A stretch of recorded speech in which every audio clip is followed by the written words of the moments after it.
Assalamualaikum warahmatullahi wabarakatuh. Di sini kelompok kami akan memaparkan materi hukum perdata yang berjudul Hak Asuh Anak Setelah Perceraian. Di sini saya Elsa Kahairani Borussimamora sebagai moderator. Saya Sabrina Angela. Saya Eva Murnika. Baiklah, saya akan memulai pemaparan materi saya yang akan dibacakan oleh Sabrina Angela. Bab 1, pendahuluan. Latar belakang. Manusia ditakdirkan untuk hidup berpasangan, kemudian hubungan pasangan pria dan wanita ini diikat dalam suatu ikatan perkawinan. Sebagaimana yang diatur dalam Undang-Undang Nomor 1 Tahun 1974 Pasal 1. Perkawinan adalah ikatan lahir batin antara seorang pria dan seorang wanita sebagai suami istri dengan tujuan membentuk keluarga atau rumah tangga yang bahagia dan kekal berdasarkan ketuhanan yang Maha Esa. Dalam kenyataannya, perkawinan tidak selalu dapat berjalan dengan mulus sesuai dengan apa yang diharapkan dan di saat dilangsungkannya upacara perkawinan. Putusnya perkawinan disebabkan baik dalam diri sendiri maupun dari luar. Dari diri sendiri adanya ketidakcocokan, sering terjadinya pertengkaran dengan masalah-masalah kecil menjadi besar, sedangkan dari luar adanya ikut campur pihak luar dalam permasalahan rumah tangga, sehingga hubungan suami istri tidak harmonis. Hak asuh anak seringkali menjadi permasalahan sebelum ataupun sesudah perceraian.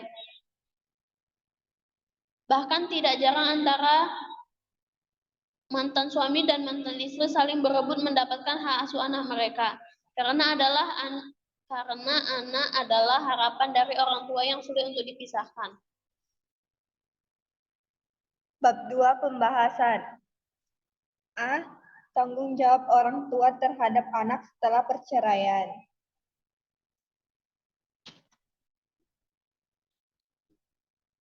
Manusia adalah makhluk hidup yang nantinya akan memiliki keturunan dengan berkembang biak untuk meneruskan keturunannya.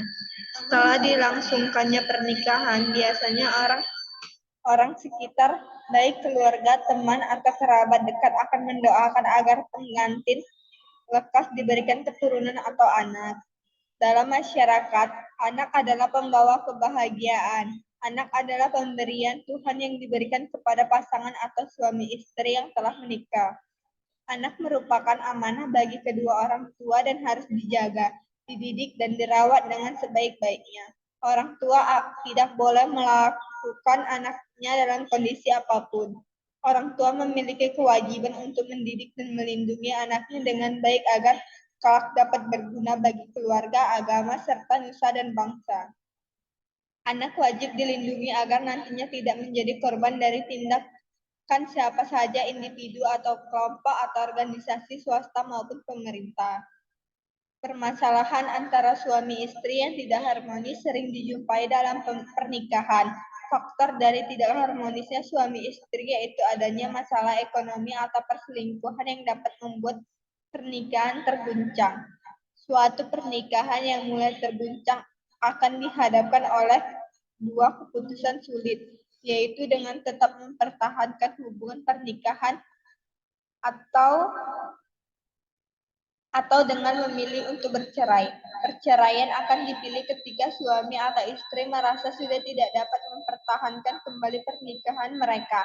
Perceraian tertentu nantinya akan mengubah kondisi kehidupan suami dan istri serta anak-anak mereka. Resiko yang harus ditanggung ketika bercerai adalah mengenai beberapa aspek kehidupan yang harus dihadapi oleh suami istri ketika bercerai.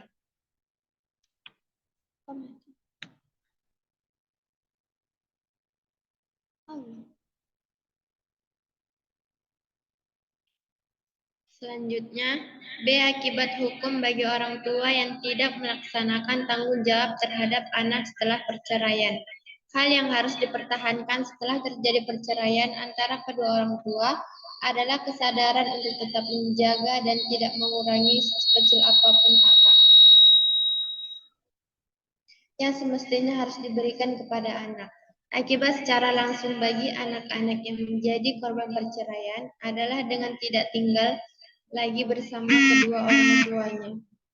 Pembagian hak asuh anak dalam perceraian. 1. Hak asuh anak di bawah 5 tahun akibat perceraian. Jika terjadi perselisihan antara ibu dan ayah terkait dengan hak asuh anak. Hal ini utamanya adalah anak yang berusia di bawah 5 tahun.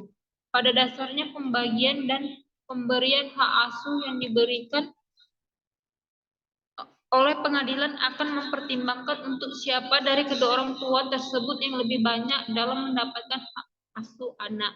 Jika terjadi perselisihan antara ibu dan ayah terkait dengan hak asuh anak, dalam hal ini utamanya adalah anak yang berusia di bawah 5 tahun.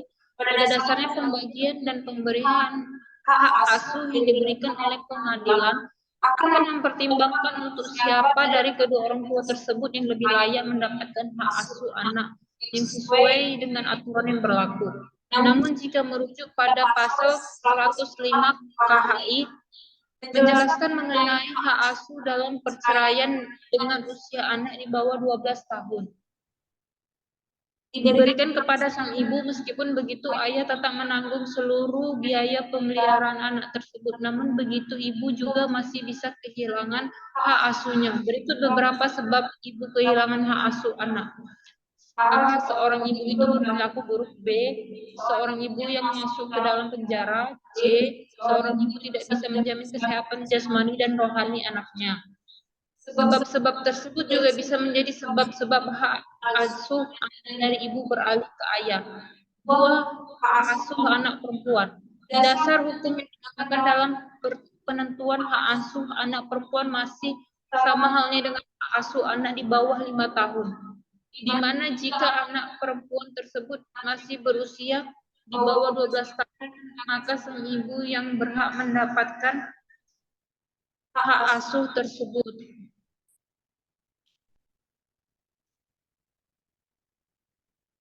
Hak asuh tersebut, namun jika anak perempuan tersebut telah berusia lebih dari 12 tahun, maka anak tersebut berhak untuk menentukan orang tua yang pantas dalam mengasuh dirinya. 3. Hak asuh anak jika istri minta cerai. Hak asuh anak di bawah 12 tahun tetap akan jauh lebih ke dalam hak sang ibu dengan tetap menjadi tanggung jawab ayah perihal biayanya. Namun jika istri meminta cerai karena kesibukannya, hal ini bisa menyebabkan perubahan hak asuh yang bisa saja jauh menjadi hak seorang ayah, di mana terdapat kekhawatiran penelantaran anak tersebut akibat kesibukan sang ibu. 4. Hak asuh anak jika istri terbukti selingkuh. Hak asuh anak dalam perceraian yang disebabkan jika istri terbukti selingkuh akan menyebabkan hilangnya hak ibu asuh anak tersebut. Pasalnya jika berselingkuh terbukti di pengadilan, si ibu dinilai gagal menjadi seorang ibu seperti yang tertuang dalam pasal 34 ayat 2 Undang-Undang Perkawinan.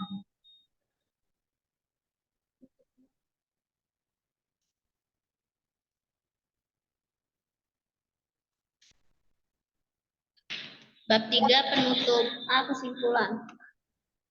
1. Perceraian tidak akan semata-mata dapat menggugurkan kewajiban orang tua terhadap anaknya. Kewajiban orang tua masih tetaplah sama, baik dengan adanya perceraian atau dengan tidak terjadi perceraian. Anak tetap harus mendapat hak-haknya sebagai seorang anak, yaitu hak atas pengasuhan secara baik, hak memperoleh bimbingan, serta kasih sayang dari orang tuanya.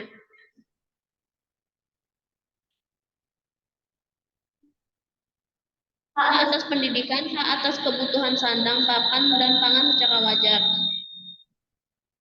serta hak lainnya untuk terus dapat mendukung tumbuh kembang si anak secara baik dan wajar.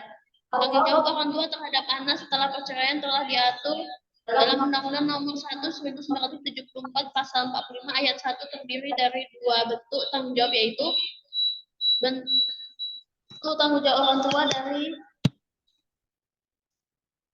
berhubungan dengan pertumbuhan anak dan bentuk tanggung jawab dari aspek lahiriah yang berhubungan dengan psikologi dan kualitas anak. 2. Akibat hukum bagi orang tua yang tidak melaksanakan tanggung jawab terhadap anak dalam Undang-Undang Nomor 1 1974 Pasal 45 Ayat 1 terdapat 2 akibat, yaitu permohonan eksekusi dan pencabutan hak asuh anak. 3. Undang-Undang Perkawinan tidak mengatur secara khusus siapa yang berhak mendapatkan hak asuh atas anak yang belum berusia 12 tahun. Namun jika merujuk pada pasal 105 KHI menjelaskan mengenai hak asuh anak dalam perceraian dengan usia anak di bawah 12 tahun diberikan kepada sang ibu. Meskipun begitu, ayah tetap menanggung seluruh biaya pemeliharaan anak tersebut. B. Saran 1. Bagi pasangan suami istri yang berumah tangga, apabila terjadi permasalahan dalam rumah tangga, sebaiknya diselesaikan dengan kepala dingin tanpa harus berujung perceraian. Karena apabila perceraian telah terlaksana, akan menimbulkan dampak negatif bagi para pihak dan anak-anak yang didapat pada perkawinan tersebut. 2. Bagi pasangan yang telah melakukan perceraian, diharapkan untuk memikirkan dampak psikologis yang diterima oleh anak-anaknya, dan diharapkan ke depannya untuk memberi perawatan dengan baik dan benar terhadap anak-anak mereka yang ditinggal cerai, agar tidak mengganggu tumbuh kembang anak ke depannya dan senantiasa menjalankan tanggung jawab dan kewajiban kepada anak dengan mengedepankan kepentingan anak. Sebagaimana ayah dalam hal pemenuhan atau pemberian nafkah, dan ibu sebagai yang merawat dan mendidik anak yang tidak bisa hilang walaupun sudah berpisah. 3. Pemerintah sebaiknya juga membuat peraturan yang tegas tentang saksi terhadap orang tua yang tidak menjalankan kewajiban terhadap pasca perceraian agar hak-hak anak terjamin. Karena saat ini pengaturan mengenai jaminan hak terhadap anak pasca perceraian hanya bersifat mengatur, tanpa adanya sanksi yang tegas menyertainya. Bagi masyarakat, perlu dilakukan pemahaman mengenai hukum perkawinan, perceraian, terutama kewajiban orang tua terhadap anak pada saat terjadinya perceraian. Sekianlah hasil pemaparan materi dari kelompok kami. Lebih dan kurangnya kami mohon maaf. Wabillahi taufiq wal hidayah. Wassalamualaikum warahmatullahi wabarakatuh.